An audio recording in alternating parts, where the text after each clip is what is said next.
All right, senders, welcome back to another episode of the Segment Podcast, your mountain bike podcast where I try to bring to you folks that are moving from the ordinary to the extraordinary.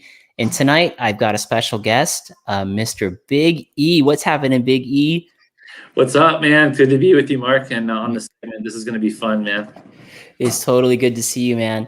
And one of the reasons why I brought you in on the segment tonight is because your company, Yoshimura, is primarily moto or was primarily moto and now dropping an entry into the mountain bike world?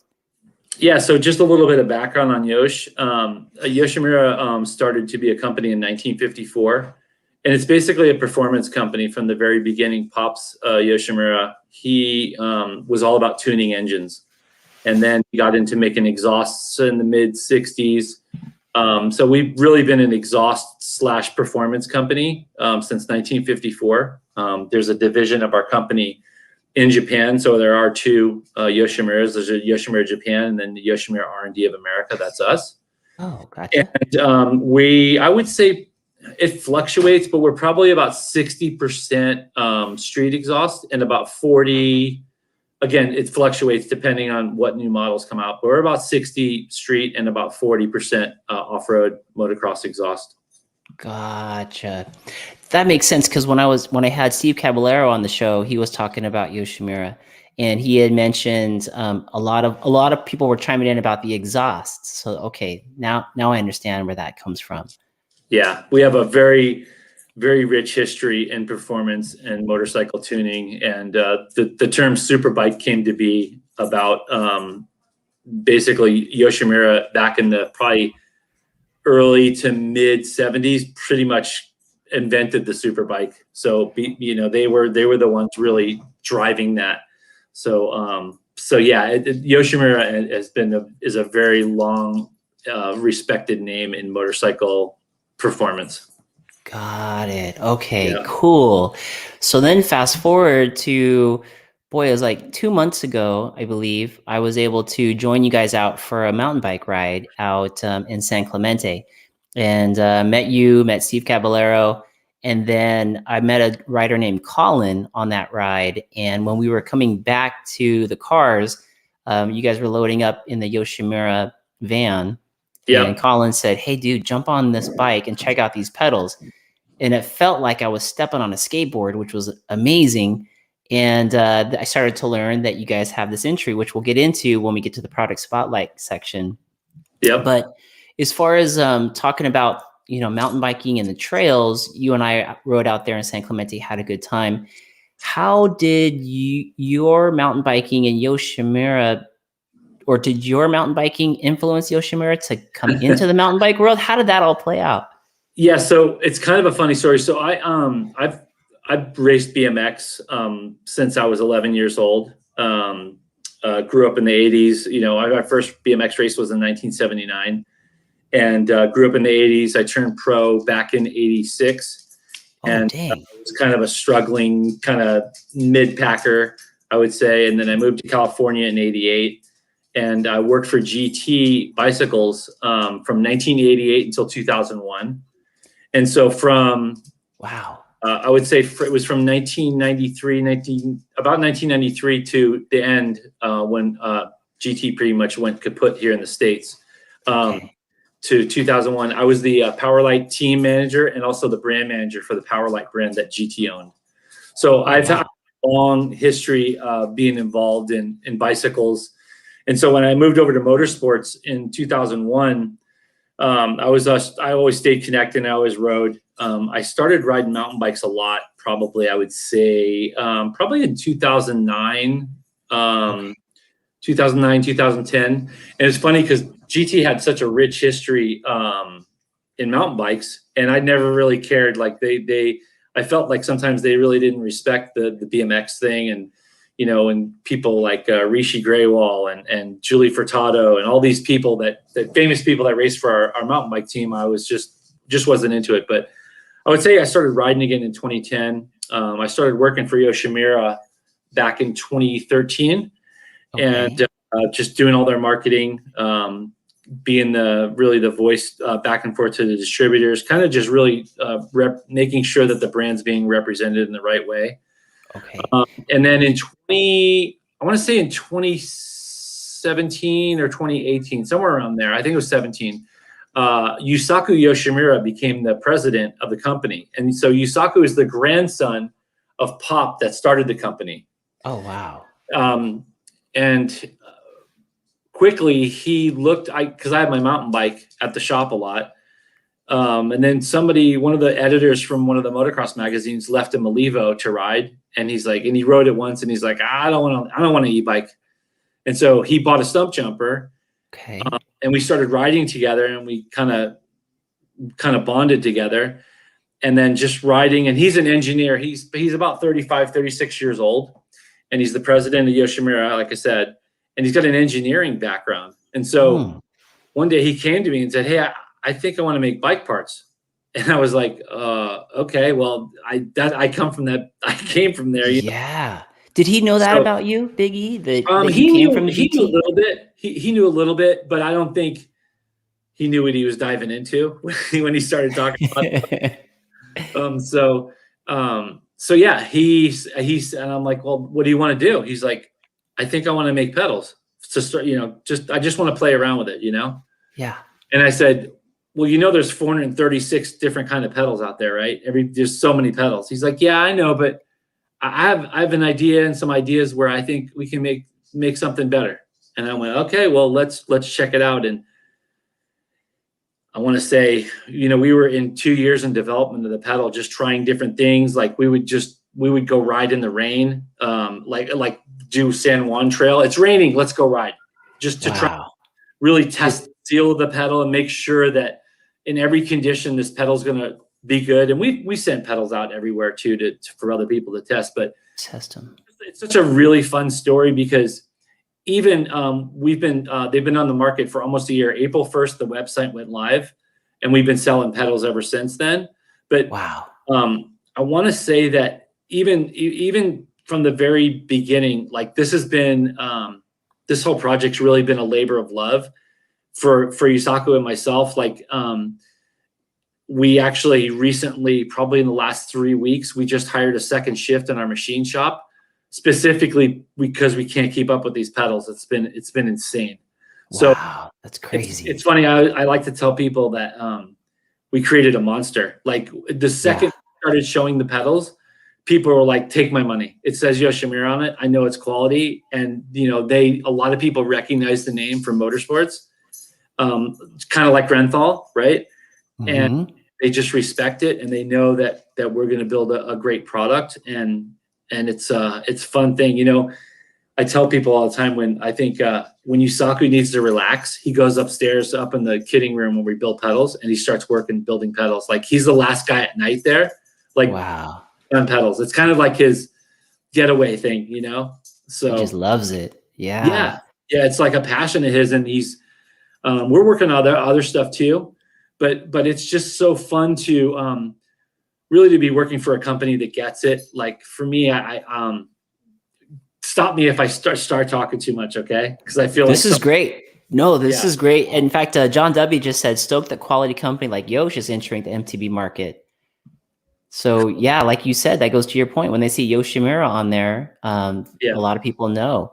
This is Crisco Bike from Christian. He says, are we giving away a pair of pedals tonight to one of the live listeners? Well, we do have some giveaway. Yeah, I'd love to give away a set of pedals, but the problem is we're so back ordered on the things.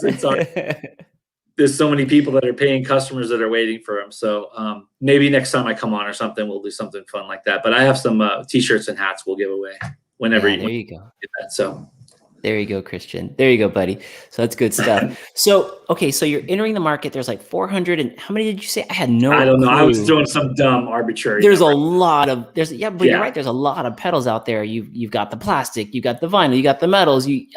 How do you got the clip-ins, you have the flats. How did he even begin to think where the gap was, or did he even think about where, if there was a gap, he just wanted to build something of quality design? Do you know the process there? I know enough to be pretty close. So I think I would say we stayed away from clips at the beginning. I would be dumb to tell you that we're not working on some designs for clip pedals, Okay. but I think he stayed away from clips at the beginning because there was probably it's definitely a more technical design to design a clip pedal, and there's a lot of things to it. Obviously, spring tension. Some people like tight stuff. Some people like loose stuff. A lot of people like float. There's so many things to a clip pedal, so you can't just make one clip and one cleat and go, that's going to work for everybody, you know? Makes So sense. Yeah. I think he knew that early on, and he's like, we'll start with flat pedals. And again, it wasn't, I think where I was going was, it's such a refreshing thing to work for a company that's not like dying, like, oh, we got to sell 10,000 pedals this month or 500 pedals or whatever it is. It's honestly where it is right now. It's like, Yusaku puts every pedal together. He puts every spindle in the pedal and No pretty much kidding. put all the pins in, and I box them, and that's how it works. And he doesn't want to hire anybody. We can't take any. We have about I'd say 100 employees at Yoshimura, and we can't take anybody from anywhere else in the building because they're all. I mean, what's happening in obviously recreation and motorsports. Like, you can't make stuff fast enough, so we can't hire employees from anywhere. And Yusaku really feels that, hey, if I'm putting every spindle in the thing, it's going to be right. And Big E's working on that. It's going to be right. And there are some things I've caught him, like, hey, we need to fix this. And there's some things that he's caught with me. So it's kind of like another set of eyes doing stuff. Mm-hmm. So it's kind of fun. It's a 2-man kind of project. And I feel honored that he even includes me in anything. And it's just again, it's a labor of love, because seriously, like, we could have probably sold 10,000 pedals by now if it was about money for us.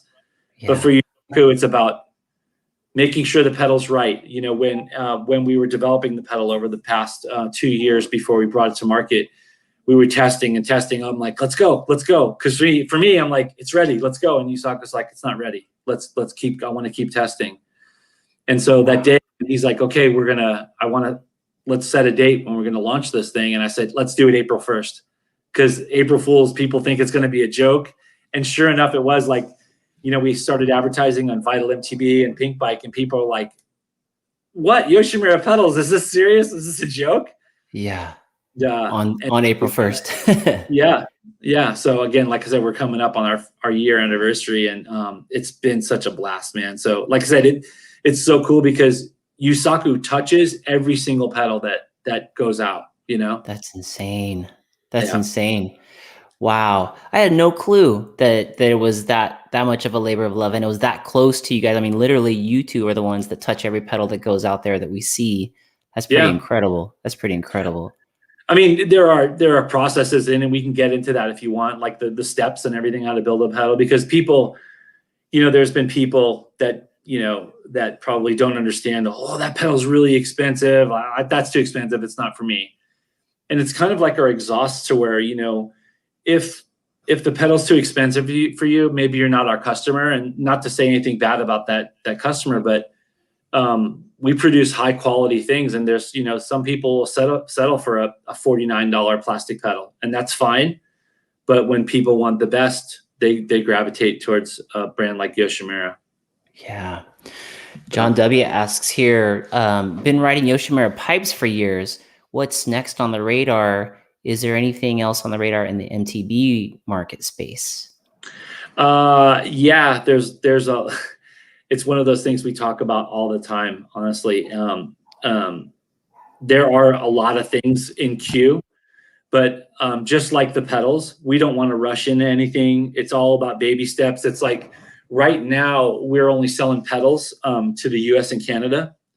And the reason we're doing that is, there's 2 reasons. Number one, we can't make them fast enough, so we don't want to create a demand worldwide that gets people twisted up, right? The second thing is, we didn't want pedals on the other side of the world that might have a problem with them. We wanted to keep them close to home.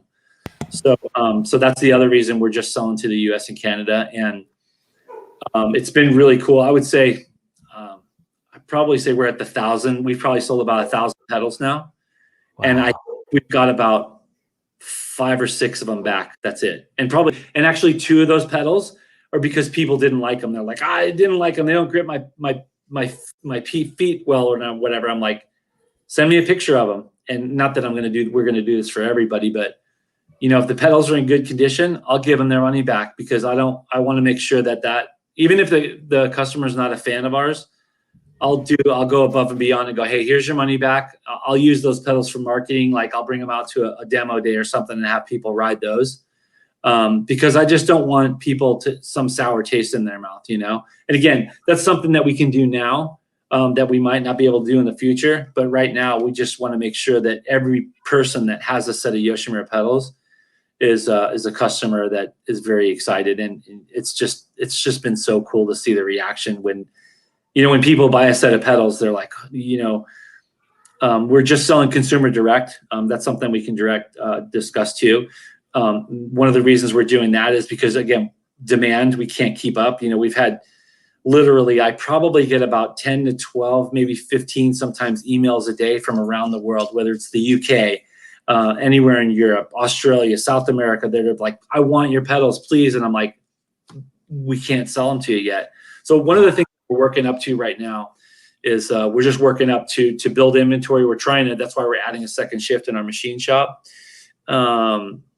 We want to be able to do global shipping.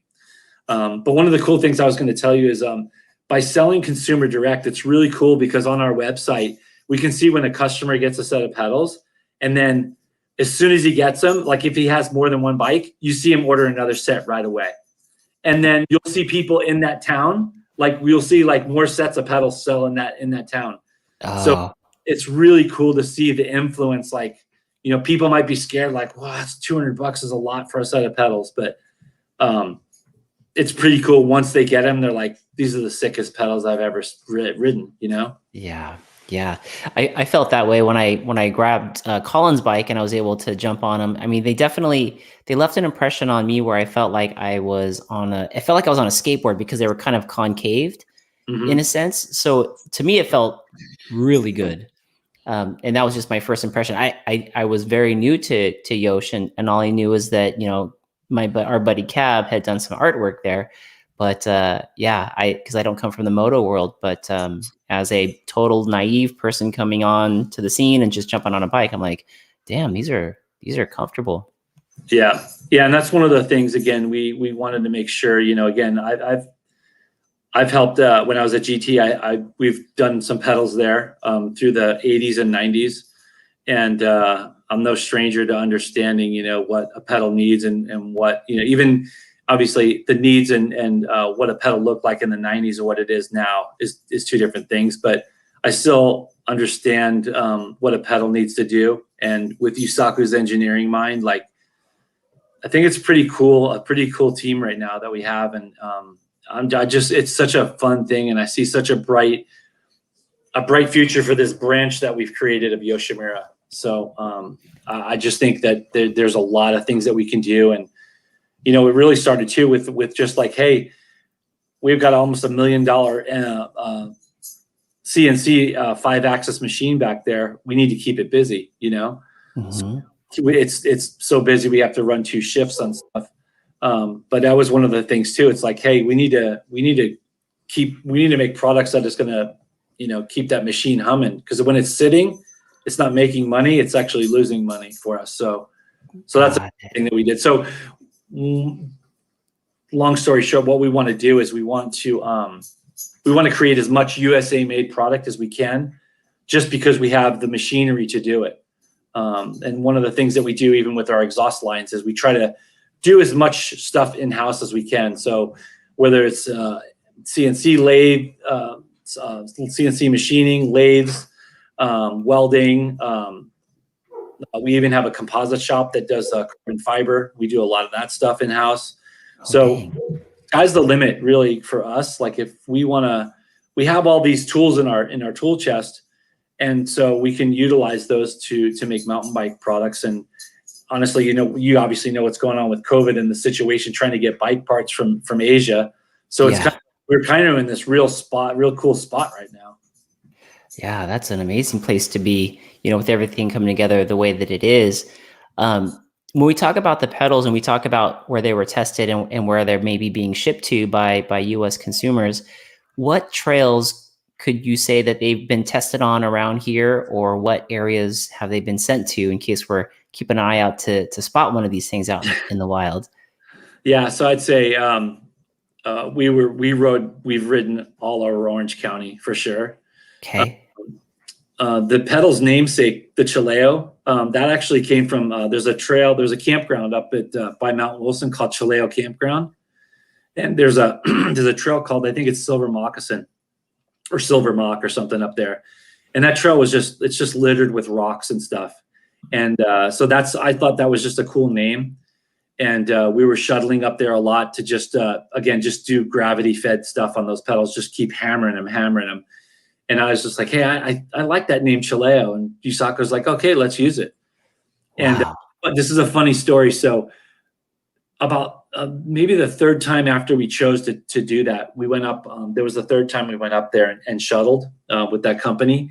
And the guy that was driving the van, he's like a historian for the Mount Wilson, this shuttle company, and he knew everything about the land. That's so cool. In the 1800s, and he goes, and I'm like, hey, let me tell you a story. And I told him all about the pedals, and I'm like, hey, we're gonna call it Chileo. He's like, are you serious? I'm like, yeah. And this guy's a bike geek anyway, right? But he's just driving the van. He's probably maybe in his late 40s, early 50s. And he's like, do you know what Chileo means? I'm like, I have no idea, dude. He's like, well, it's Spanish. It's Spanish for badass. But it's kind of slang and nobody uses it anymore. But where that campground, I guess there was banditos, or there was some guy up there or something that was known to kill bears with a knife. And the federales would come. This is like in the late 1800s. And that's where these guys would go and escape to get away. Is up in Mount Wilson. They had these, if you go up there, there's a cabin up there right on that trail still that's probably 120 years old. It's crazy. That's crazy. When he told me that's what Chileo means, I'm like, okay, that's perfect. That's so perfect. So that answers John W.'s question. He says, where did the name of the pedals come from? Oh, there wow. Wow. Chileo. So yeah, it came from a trail up there on Mount Wilson. Yep. Wow. And you've tested them all over. It's right off the sorry to interrupt you. It's right off Angeles Crest Highway up by it's just past Newcomb's Ranch up there. That's kind of where that trail is. So dang. Wow. And when you were testing these pedals out, gravity feed them, like getting them out there in all different conditions, it sounds like you're all over Orange County. So all the steep stuff, all the chunky stuff, all the loose over hard stuff, all the Southern California type stuff. How did it ride? Like when you got up into like Big Bear, and did you guys do any tests up at Sky Park and in the different soils up there? And yeah. So I'd say all over Southern California we were riding, or we had people riding them. So Colin, which obviously you guys know, he's kind of a favorite SoCal guy. He was in on the ground floor when we started testing at day one, and so he knows all about the pedals. He's helped us assemble them. So Colin is all over the place riding those pedals too. So sometimes he's racing in Nevada out of Bootleg, up in Northern California doing the Enduro series. So he's all over the place riding them too. We've had some people in Canada, kind of under I wouldn't say under secret or whatever, but we've had people in Canada testing, as well as on the East Coast, some I would say some probably well-known downhill people gave us a lot of feedback. So we've kind of got, we did our own stuff here, but we also wanted feedback from other people saying, hey, what do you think if we're doing this? What do you think of this idea?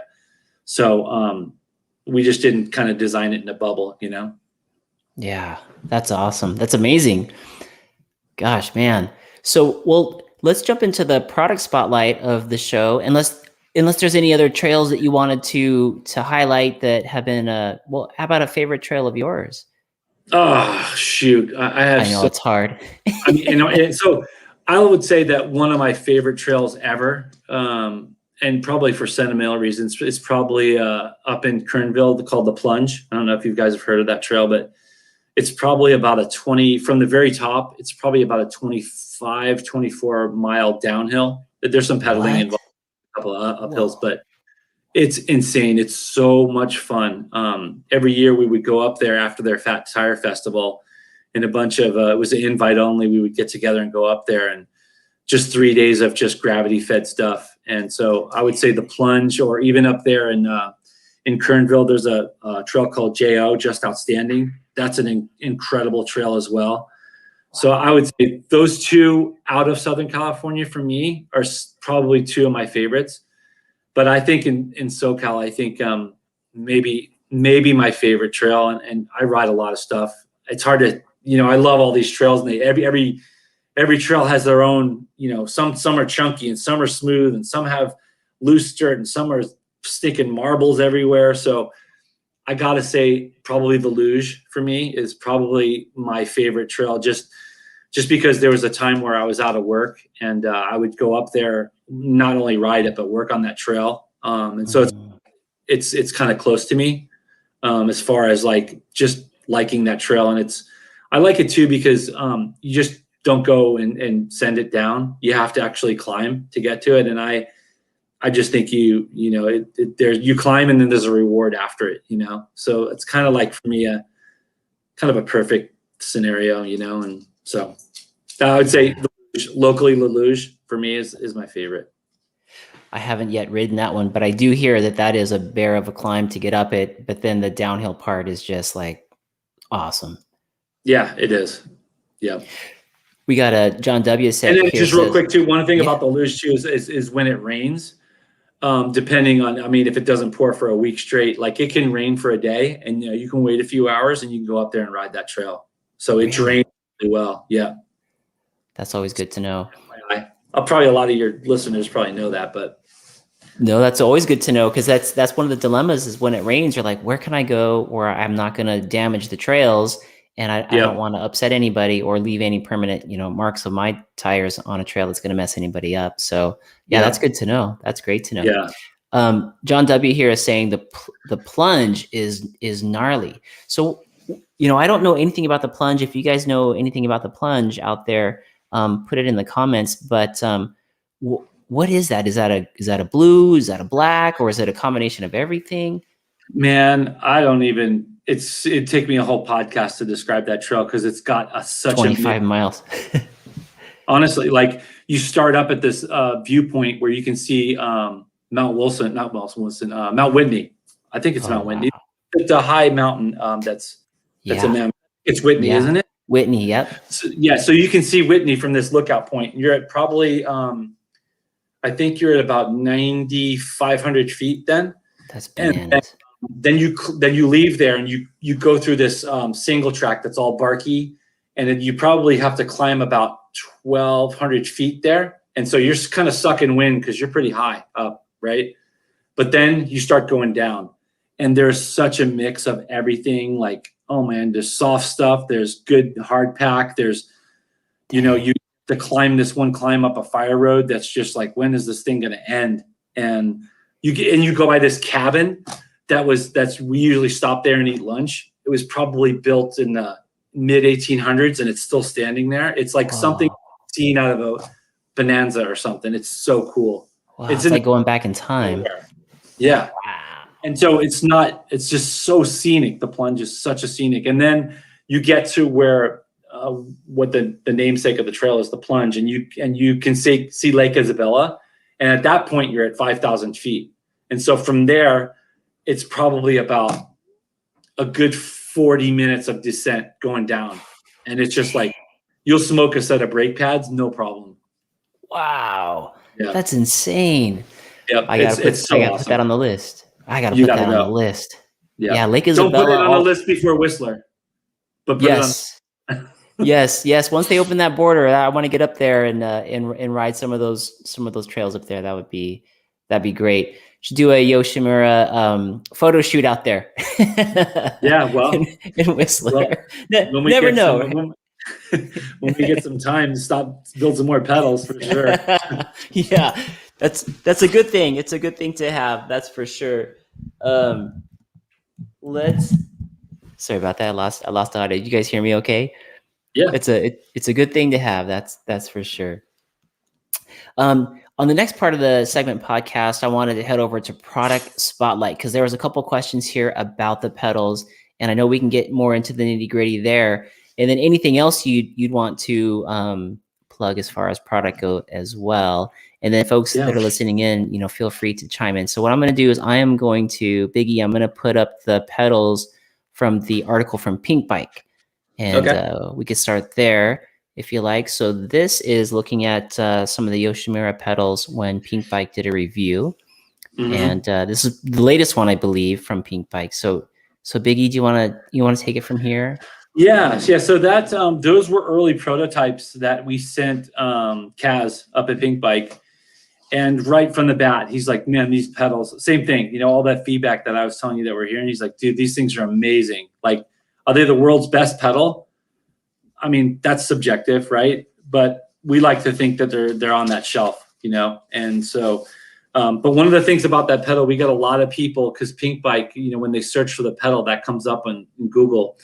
That's an early color that we were going to do. It's kind of like a goldish color. And again, in our testing, and this is one of the reasons why we tested a lot before we came out, we really liked that color. But the problem was that it just wore super fast. And you could, I mean, if I showed you one of those pedals after probably a month or two after testing, just so much of the color is gone off the top of it.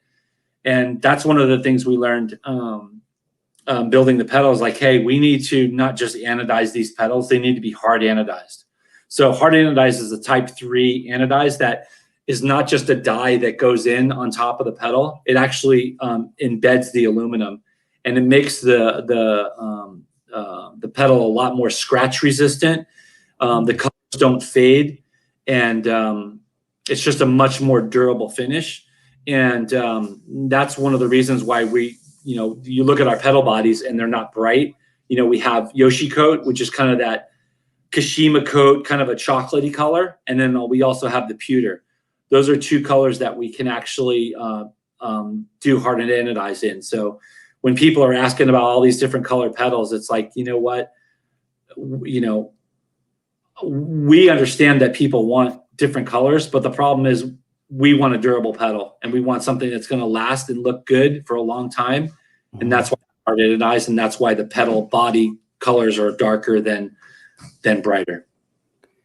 So cool things about last year, Pinkbike did too, is like they did this top 10 pedals, top 10 flat pedals. And I want to say we were out for like 6 months, and we were already in that top 5 or that top 10, top 8 or top 10 shootout or whatever you want to call it that Pinkbike did. And man, it was just like, that was a highlight for us, because I mean, for those guys to pick our pedals, and they haven't even been out that long, and pick them over a lot of other well-established brands, it was pretty cool. They really understand and understood where we were coming from a design aspect, and to just do something different out there. That's very cool. What a compliment by Pinkbike, no less. That's really huge, especially being new to the marketplace, like you said. One of the listeners was asking, do you sell rebuild kits for the pedals? Yeah, we sure do. So yeah, when you go on the website where the pins are and stuff, you'll see rebuild kits. I always tell people, yeah, we sell them, but you're not going to need them, honestly. Like, and that's one of the things we've done. Again, if you just look at the pedal, the seal cannot fall out of the pedal. And when we were doing a lot of testing, you know, we're on these shuttle rides, and we'd see these people that a lot of people with flat pedals, not a lot of people with clips.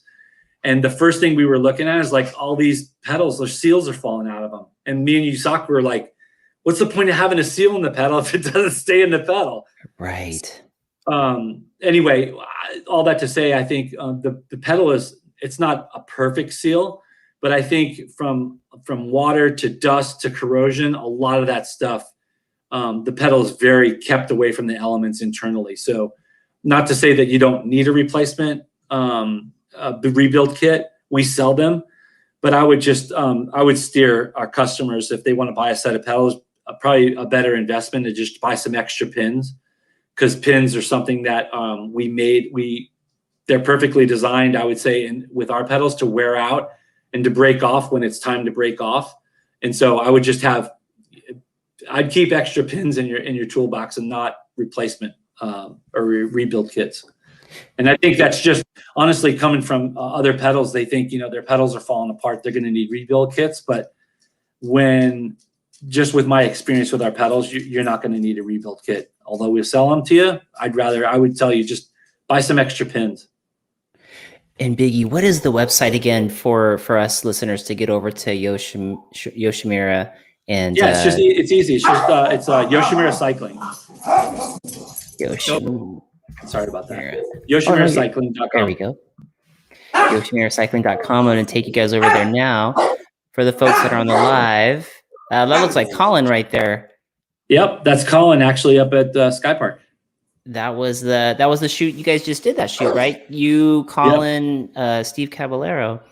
Yeah, right, a guy named Nick Breaks Everything. Colin's sister was up there. Yusaku came up. Is Hunter Lawrence. Wow. All right, for the folks that are Hunter just watches. He won his first Supercross a couple days ago in Arlington. Dang, congratulations. I noticed a lot of crossover. A lot of moto folks are on the mountain bike. And is that just a cross-training component to what they do on the motorcycle? I really think it's one of the things I think that we knew there was a lot of crossover from MTB into moto and moto into MTB. But honestly, as we dove into it more and we saw more of our customers, like it's crazy how much there is. Like we knew there was a lot, but it's huge. It's gigantic. And that's another thing I think that people recognize our name from moto, and just that quality exhaust brand that we are. Yeah. Yeah, that's great.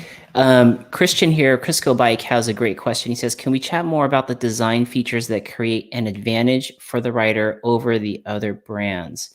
So kind of get more into the weeds on what makes these pedals different. Yeah, so again, I feel honored to be really involved in such a deep part of the design phase. So pretty funny, like I got a pedal right here.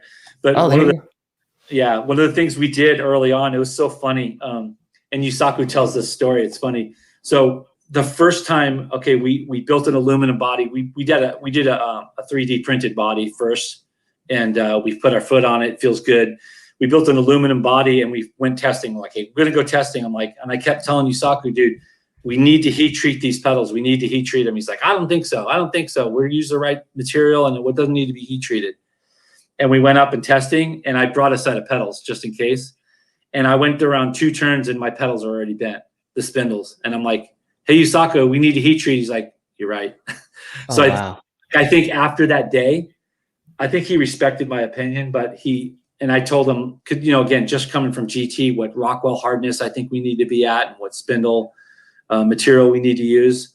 And he respects that. So one of the other things we do that we can get in, I can get into crazy details on these things, but we do not use a chromoly spindle. It's actually an alloy steel that we use that's just as light or even maybe a little bit lighter than chromoly. And it's actually a steel that is used in dragster axles.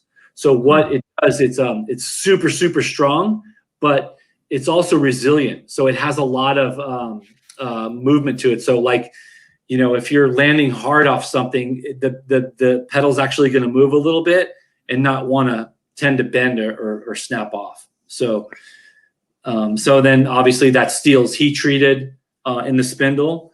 And then after heat treat, it comes back to our shop. Then we send it out to get Cerakoted. And that's just a coating to basically coat the spindle for corrosion and put a nice smooth surface on it.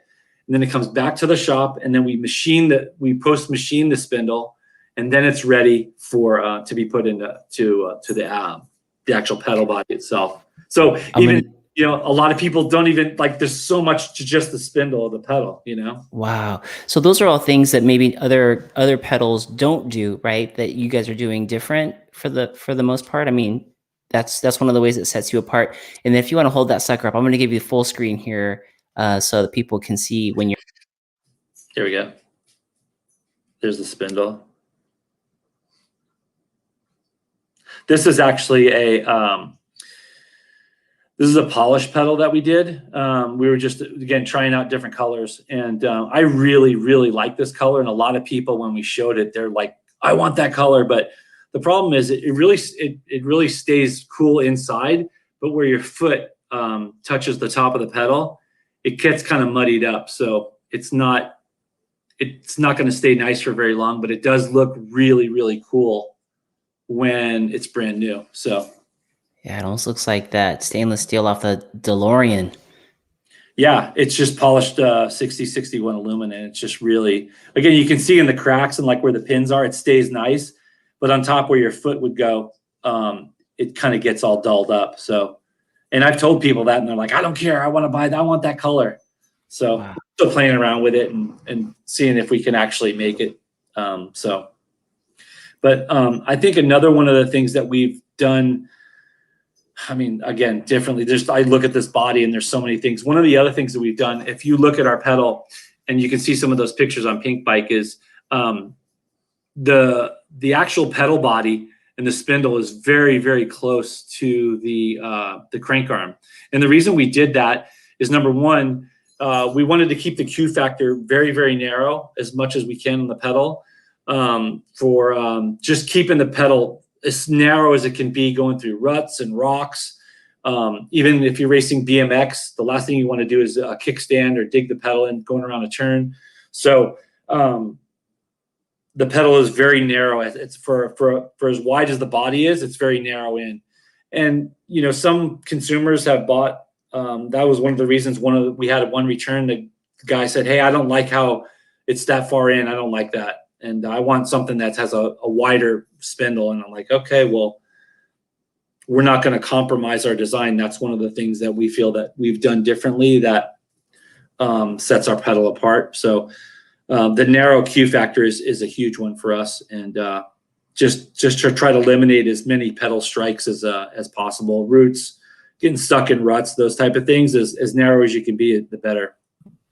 So yeah, and like you said, one of the other things that we've done is the concave aspect of it. So a lot of people, they call these flat pedals, and a lot of the pedals actually are flat. But with our pedal, I don't have the cross section here, but you can actually see it on the website. It's really concave. So if you look at this pedal and you look at the body from here going out towards the spindle or out towards the outer edge of the pedal, it really has a concave. I don't know if you can see it there, but let me see. You can kind of see it a little bit there. It's a true concave pedal. I can totally see that. Yeah. Yeah, a lot of people say exactly what you said. As soon as they put their foot on the pedal, they're like, "This thing feels like a skateboard deck." And again, coming from my BMX background in the 80s, that's one of the things I always loved about the Shimano DX pedal. And honestly, that was probably a lot of the design when we were looking at this pedal came from that DX pedal, because the Shimano DX pedal back in the 80s was one of the maybe closest to perfect pedals there was out there, and that's why it got copied so much. Even GT copied that DX pedal. So, but that DX pedal had a lot of concave to it, and that just helps your foot really sit in the pedal. Because when your foot's on a flat pedal, it feels like it's on a 2x4, and it doesn't tend to want to grip. If your foot's sitting in the pedal, it's just a much more you're kind of like, it's like sitting on top of a saddle or sitting in the saddle, right? Right. Another one of the things that we did on the forward facing pedal. So this is a left side pedal. So on these forward pins that you see here, you can kind of see we've actually angled these pins backwards a little bit. You can kind of see they're angled backwards. So the idea is these things are angled backwards, kind of like this. When your foot's sitting on the pedal and you're pushing forward to kind of get drive in the pedal, it only actually helps to really have your foot really dig into that pedal. So again, just creating a very good grip. It's so funny. We went to the BMX Grands in Tulsa this year. Same thing. We had a bike there, and as soon as people put their foot on the pedal, they're like, "I'm sold. These things are awesome," right? I had people coming back and going, "Hey, I feel like I'm clipped in going down the first straightaway," because their foot is just so in the pedal, and not so clipped in that you can't move your foot. We really feel like we could have put longer pins in this pedal and made it so you can't move your foot, and you have to pick your foot up to actually move it. We feel that's like almost a dangerous thing. If you have to pick your foot up to move it, that's not good. So these pedals are actually designed to, you can actually move your foot on the pedal while you're riding. Not so much as like you don't have traction, but you do have traction, but you can still move your pedal, you know, because some of the pedals that we've tried and we bought and broke so many pedals, Mark, I'll tell you that it's crazy. Yusaku invented this machine that just was, you know, basically it's like a pedal dyno, to where we bought all these pedals, like how strong does our spindle need to be? Well, let's break about 20 sets of pedals and we'll find out where it needs to be, right? But those are the things you do to make a great product. You find out where the industry standard is and you want to be above that, right? So, but yeah, so there's so many, like I said, there's so many things I could talk about this thing, because it's like, for me, it's a passion thing too, because I was involved at the very beginning as well. So I love it. I love what you said. It really resonates with me about stepping on a skateboard, because I grew up doing that, and then I came over to mountain biking later on in life as a dad and an older, you know, rider.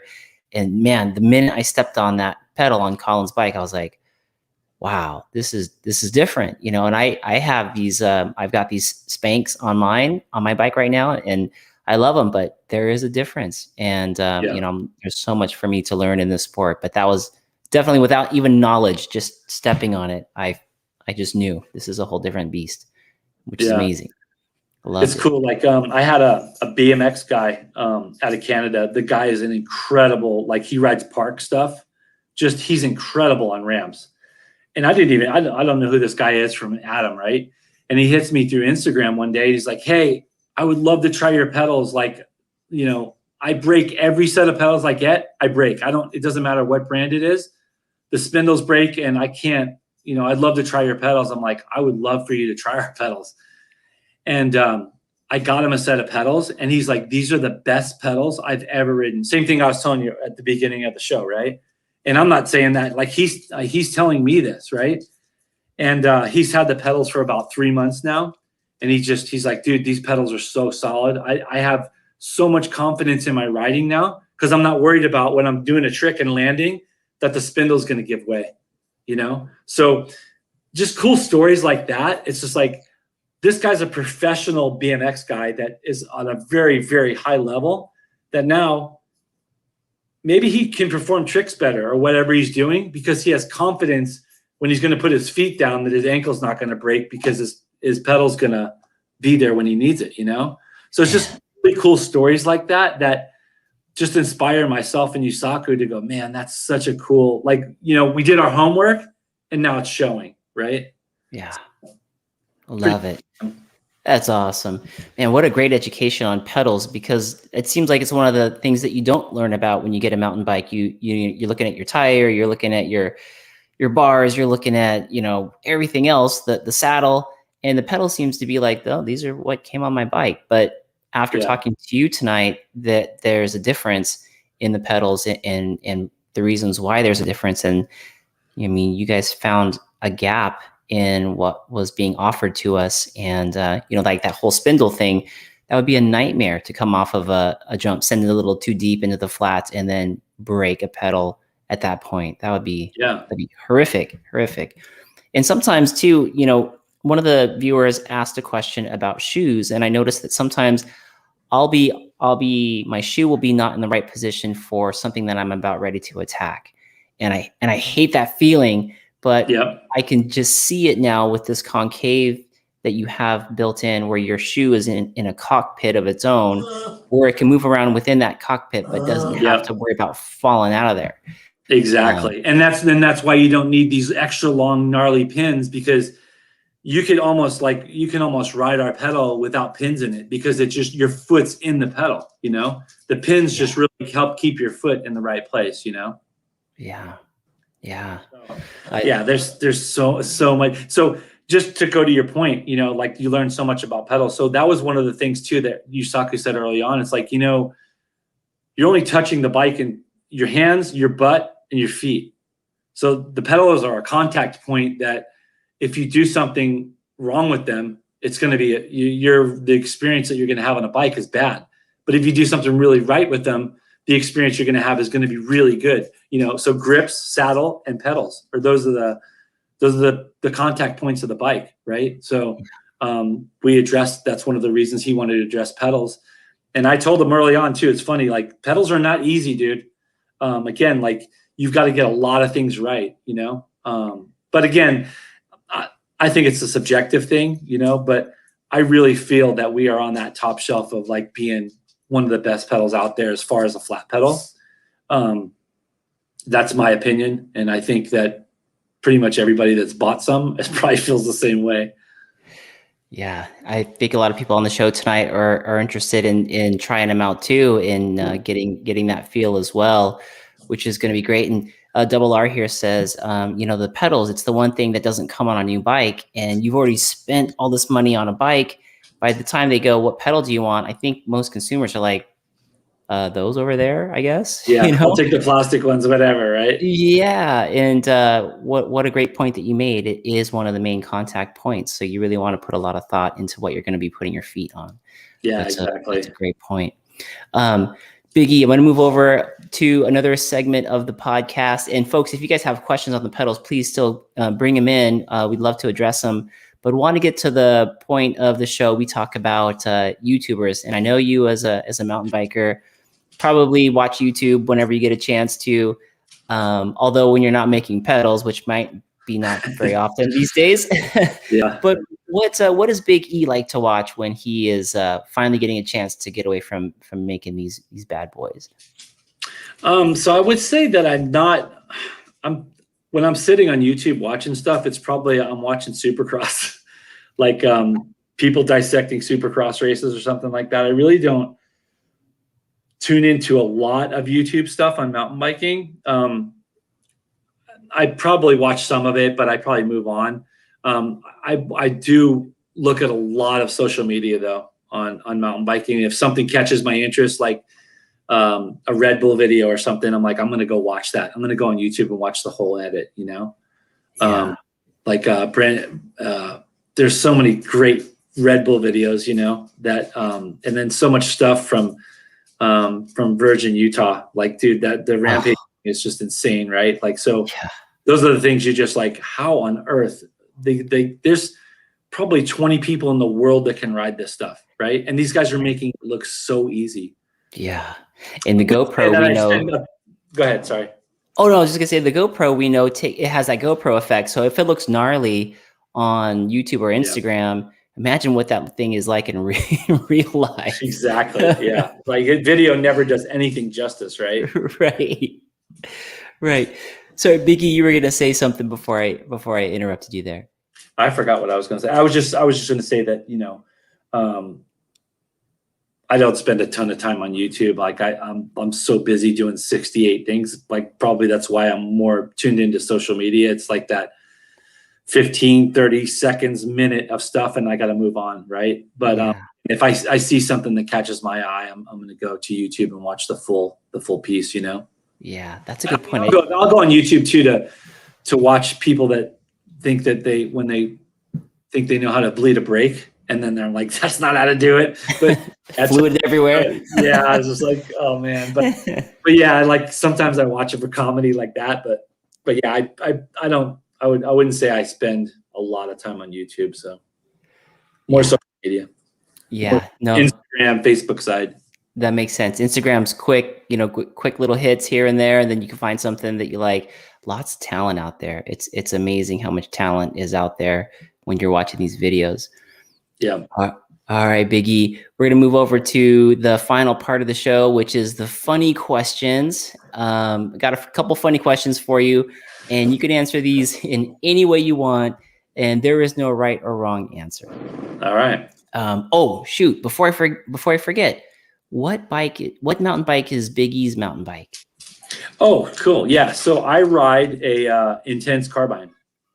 Nice. And that bike is probably like, I think you guys know, it's like a 160. I got a 160 front suspension, profile hubs. I run E-Wings cranks. So I pretty much threw the bucket at it. It's a fun, I got Olean suspension. It's a fun bike. I really like it. One of the reasons I chose the Intense bike is the owners, partial owners, Jeff Myshak and Ryan Dungy are partial owners of the Intense brand.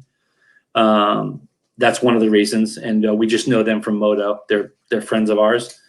And then also because it's a Southern California brand, I wanted to invest in a brand that's built here in Southern California.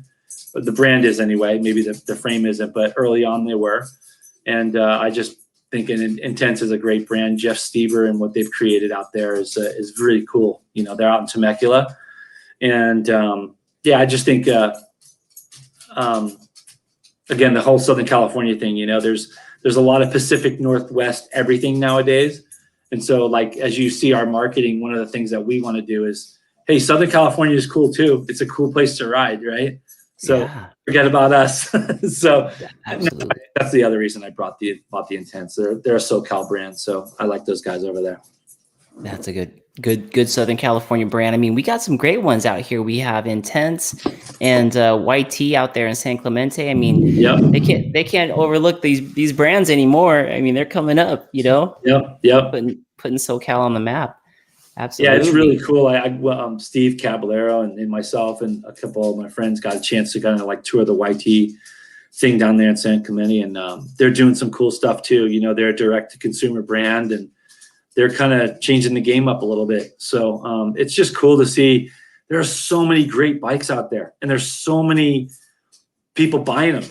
It's such a cool time to be a mountain bike enthusiast, you know? So it's a really cool time. I love the resurgence of the great outdoors and people moving their bodies and getting healthy and getting fit, and kind of maybe that's what we needed to do as humans. You know, we've been all sitting in these boxes and offices and staring at screens all day. Now we're actually getting out and moving our bodies like we've done for millions of years before. And it's an awesome place to be. It's cool to see it. I was actually at YT today and took the decoys out and was with Jeff Taylor, and we got to take one of my buddies is he just retired from football. If you guys know the name Drew Brees. Oh yeah. We had Drew Brees out at the YT testing out the decoy, taking him out there for his first mountain bike ride. And he did amazing. You know, at first it was like, okay, this is the dropper seat. Now this is what I shift the gears with. This is how I go eco mode and all that stuff. So it was kind of like at first, you know, it's difficult. There's a lot of input that you have to think about. And by 30 minutes in, I mean, he was already eyeing things descend. He was holding the berms great. It was just a very cool thing to see. But kudos to these Southern Californian companies, YT and Intense. Yeah, Jeff Taylor's a great guy over there at YT. What a great guy to be kind of really heading the whole USA operation up for YT, you know? Yes, love that guy. Super good guy and professional skateboarder in his career back in the day. So if you guys know that, that's you guys are good fans of the skateboard world too. Okay, Big E, going into the funny questions. Question number, by the way, awesome bike too. Question number 1. When it comes to mountain biking, do you prefer uphill more or downhill more, and why? Honestly, for me, it's both. I really like going downhill. I'm a big guy, and so gravity helps me a lot. And so I love going downhill, and I love speed and the inertia. But I also like uphill too, because I feel like I'm working for something. I feel like you're cheating a little bit if you're riding an e-bike or you're getting shuttled up to somewhere. So I would say I like downhill more, but you need the uphill to get the downhill. So that's great. Yeah, you do. You need to put in the dues and you get the reward.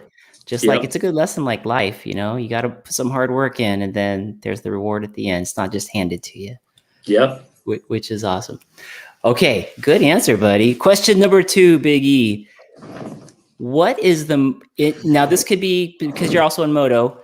What is the sexiest name in mountain biking or moto? Could be equipment, could be a person, could be anything. And what is the least sexiest name in mountain biking or moto? Shoot. Like the name of a product or a person? Could be. Yeah, either one, either or.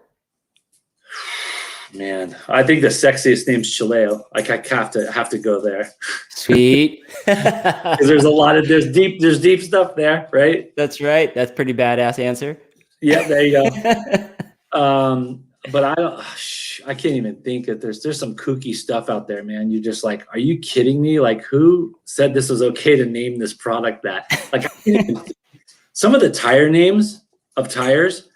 Okay. Gets me up and thinking like, anyway, I'm not going to go there, but you know what I'm talking about. There's some stuff that you're like, who named this tire? You know, I'm not like a Magic Murray or a Rocket Ron or something, right? But Yeah. there's tire companies out there. I'm like, what? Did you guys hit your head? Like, it costs so much to make a tire and tooling and everything, and you just sent it down the road with that name on it. But anyway, so I would probably say some of the tires out there are probably kind of weird. Could qualify for some of the least sexiest names that are out there in the marketplace. Yep. And then final question, Biggie. What secret conspiracy would you like to start in the mountain bike world? I'm going to go with what Cab said on your podcast back then. Because if I told you, it wouldn't be a secret.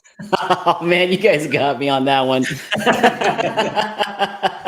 So, yeah, I'm not a big guy on conspiracy stuff. But when I was listening to when Steve was on and he said that, I'm like, that's the perfect answer. I know. If that's the perfect answer, I got to go with it. That's a perfect anser. He's like, if I told you it was a secret, it wouldn't be a secret. It wouldn't be a secret conspiracy anymore. Yeah. You guys got me on that one pretty good. Well played, sir. Well played. Well, folks that are on the podcast, Biggie was nice enough to bring some Yoshimura giveaways to the podcast tonight for the folks that are listening in live. And we want to give away, there's going to be three giveaways here, right, Biggie? Yeah, we'll do. I got some hats and t-shirts. Yep. Okay. So what we'll do is we'll just do Q&A with the folks here that are on the line. And when you guys answer it, we can always go ahead and make sure we get your contact info to send you these gifts. So, Mark, Biggie, can you do that? Make sure that you get that information, and then we can talk afterwards. Or you want to make sure that we get that info for the people that. Absolutely. Yep. Absolutely. You got it. Yep. We'll make sure that you guys get that information. I'll get that information over to you, Biggie.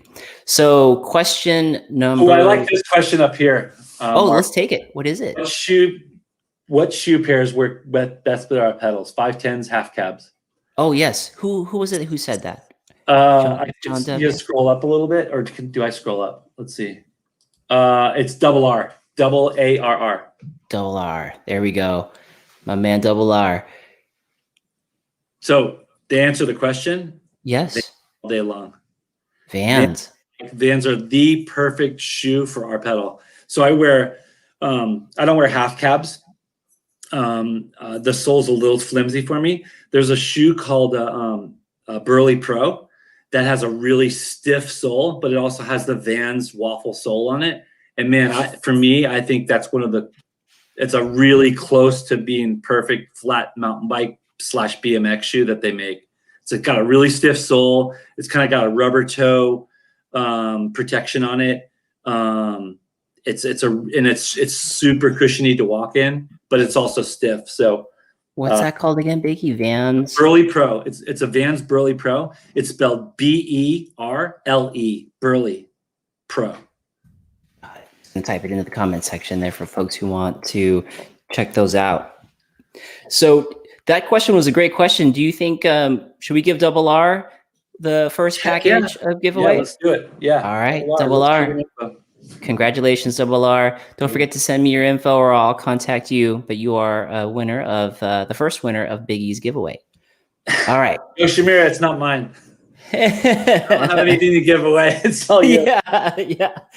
And then, sorry, Yoshimura's giveaway. Yoshimura t-shirt and hat coming your way, buddy. All right. Let's do a question from what we talked about. Biggie, do you wanna come up with one for a recall? Yeah, let's see. Let's see what we got here. Oh, shoot. Trying to figure out one with we again. Double R says, sweet. Thanks, Yoshimura. Okay, can you guys send your questions in if you're online? Because we need good ones to give some stuff away. Or we can ask a question and see if they can answer. I've got one here if you want me to. Yeah, let's do it. All right, guys.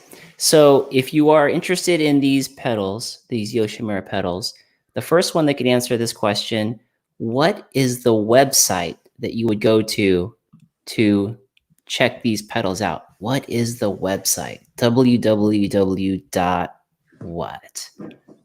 And we will wait to see if anybody has an answer here.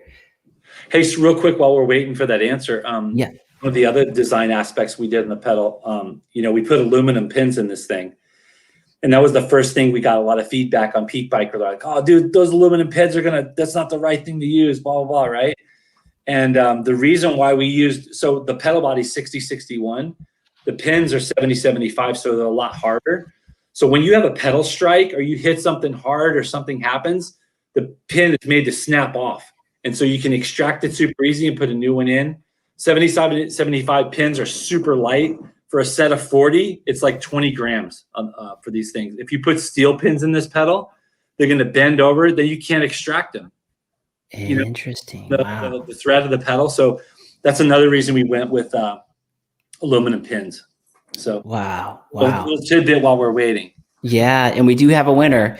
Okay. The winner is going to be John W. It is YoshimuraCycling.com. He nailed it. So John W., don't forget. Let's get your contact info.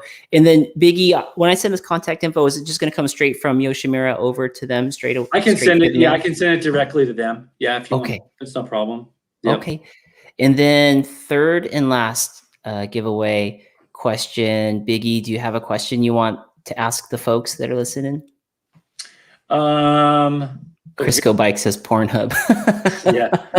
One of the questions we get, and while we're waiting maybe for some questions to come up, one of the questions we get is if I order a set of pedals, how long does it take to get them? So that's one of the things we wanted to keep kind of cool with ours, because we're direct to consumer right now. Is like you can order your pedals like, hey, I want a pewter pedal with blue pins in it.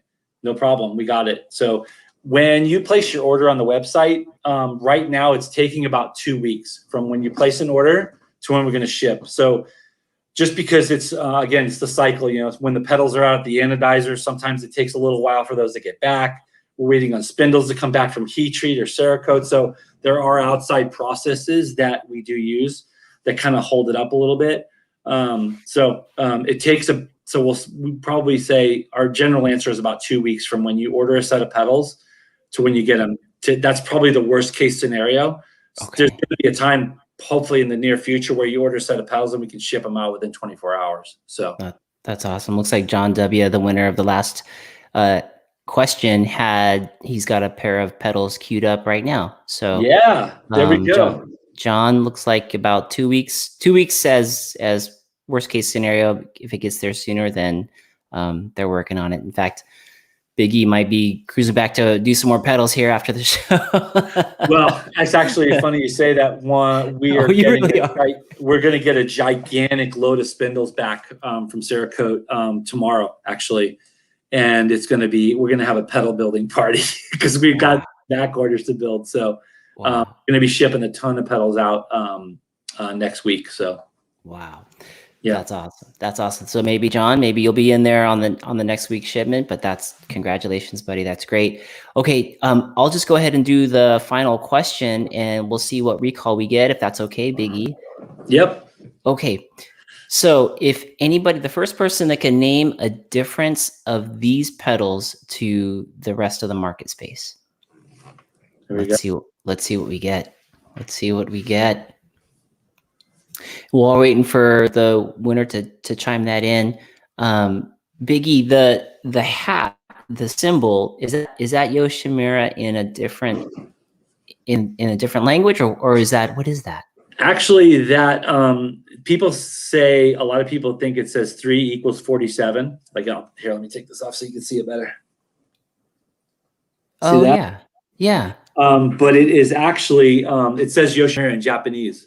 It's a stylized It's stylized from katakana, which is the Japanese word symbols, and it's stylized, and that's what that is. So when you see that, it just says Yoshimura in Japanese. Oh, that's very cool. And the founder of the company's name was Yoshimura. Is that how that's how Yoshimura Yeah, got that's their last name. That's the family's last name.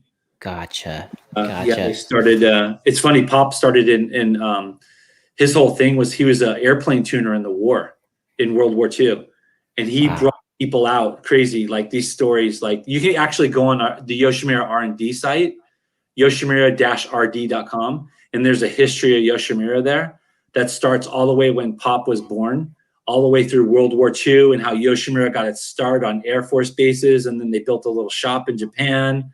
Dang. Yeah, he learned how to tune motors from building airplane engines, and that's how it started, from World War II airplanes. That's incredible. I love that. I love that. We do have a winner from the final winner for tonight's giveaway is Christian at Crisco Bike. He says, he gave 2 answers. Concave. He said pins angled back into the foot, and actually 3, and shorter spindle. I like the last one best. And then labor of love. Labor of love. Yeah, not just a machine cranking things out just to crank things out. It actually has a purpose. Dude, congratulations to the 3 of you, and let's connect so that we can get your contact information and send you out these items from Yoshimura. Biggie, dude, it was great to talk to you, man. Good to see you again. Different setting. We need to hook up for some rides. Hey, we know what we need to do is just go. You and me need to hit up the luge. I've never done it. I would love to. Let's make it happen. That would be awesome. That would be awesome. You know, Jeff Taylor, YT, said he watched my Vail race from last weekend, and I was on a trail bike. He's like, dude, you needed to be on the Capra. He's like, swing by, get the Capra, take it if you race again. Maybe I need that for the luge. I hear it's pretty bumpy. Yeah, I mean, you could get down that thing on a 140 bike, no problem. I went down that on a hardtail, but oh my god, I had a BMX background, and I know how to ride a bike without suspension, right? But it's really like the faster it's pretty. The luge is nothing gnarly, no big drops. It's just really, really chattery. The faster you go, it's just like it's just a lot of chatter. So. Man, if I'm on that Capra, I could be like, yo, Biggie, what's going on, man? This is so smooth. Yeah. Jeff be hooking it up. Yeah. Super good guy. Thanks again for being on the show. I'll definitely want to take you up on that, because I hear so many great things about the luge. I definitely need to have that under my belt here in SoCal to be considered a mountain biker. I feel, to me, that's one of the ones I need to do. So yes, please, that would be great. Yeah, and then Biggie, let everybody know, people who are listening live, people who will be listening in the future, how can people follow either Biggie, Yoshimura? Like, where are the places that they can go to continue their journey with you or the company? Yeah, so the company is just the Instagram account is Yoshimura Cycling. It's super easy. Obviously, it's Yoshimura Cycling. Our motorcycle account is Yoshimura_RD. And our Facebook is Yoshimura USA for our motorcycle side, and it's Yoshimura Cycling, same thing for on the bike side. And then we have a YouTube channel that's, I believe it's Yoshimura R&D of America. I think that's what it is, but it's super easy. You just type in Yoshimura USA and it'll come up. So, gotcha. Yeah. Gotcha. Not a ton of mountain bike stuff on the YouTube channel yet. We are just finishing a video up that people are going to really dig with Steve Cavallero. We basically, it highlights his art, his music, his skating, his moto, his mountain bike thing. Like, I just love that guy. He's so multifaceted. I'm like, here's a guy that's just an incredible talent, and he loves Yoshimura like through and through. He's like, Biggie, whatever you need, I'll help you. And that, for me, that guy's gold. And he's just a great, great dude. So that's something that's coming to watch out for. There's a full edit that's going to be really, really cool to watch. Man, I can't wait to see that. I know when I invited him to a ride, and he's like, oh man, I'm doing this cool thing for Yoshimura. He's like, I'm doing music, I'm doing art, I'm doing writing. I'm like, what? Where can we see this? Is this live? What's going on? He goes, oh, they'll put it out. You keep an eye out for it. So if we want to see that, that's going to be released on the Yoshimura website or YouTube channel.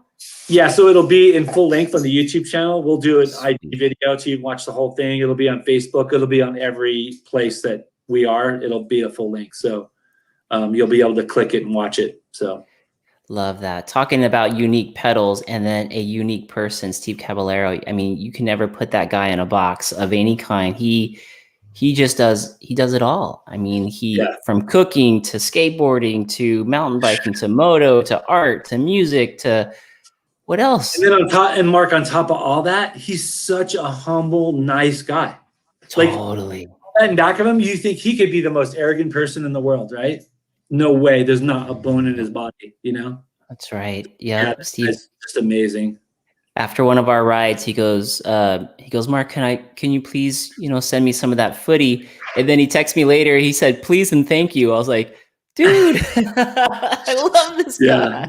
Yeah, that's so cool. He's such a neat dude. So, and then, really, we're running this thing long, but that's one of the things that we do, that I try to do at Yoshimura. Like, I don't, on the moto side, I don't feel like we need to sponsor everybody and be on every motorcycle in the paddock.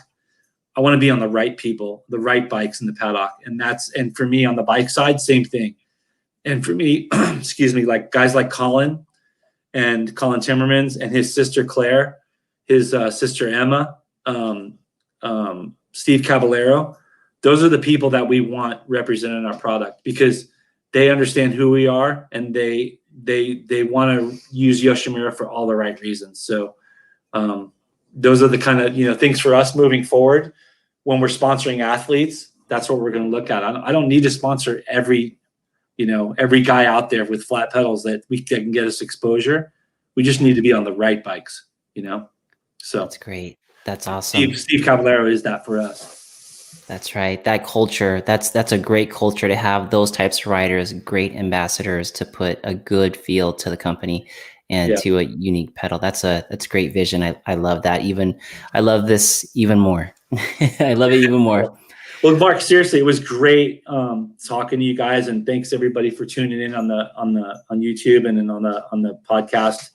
I really appreciate you having us on. I know that in these days time isn't cheap, and you're sitting here talking to me for over an hour, and that's really cool about who I am and what the brand is, and that's huge. And as we grow, we definitely won't forget that. We want to make sure that we take care of people as we move on, and we remain friends, and we need to go for that luge ride. So. Yes, absolutely. I'm in. Maybe we'll do like a Senders group ride, like John W. mentioned right here. Get a pack of us going up there. But man, thank you again. Thank you everybody for being on the show tonight. Thank you to all those folks that are listening to this on the podcast in the future. And ladies and gentlemen, Big E. All right. Have a good night, guys. Thanks a lot for tuning in. Yeah.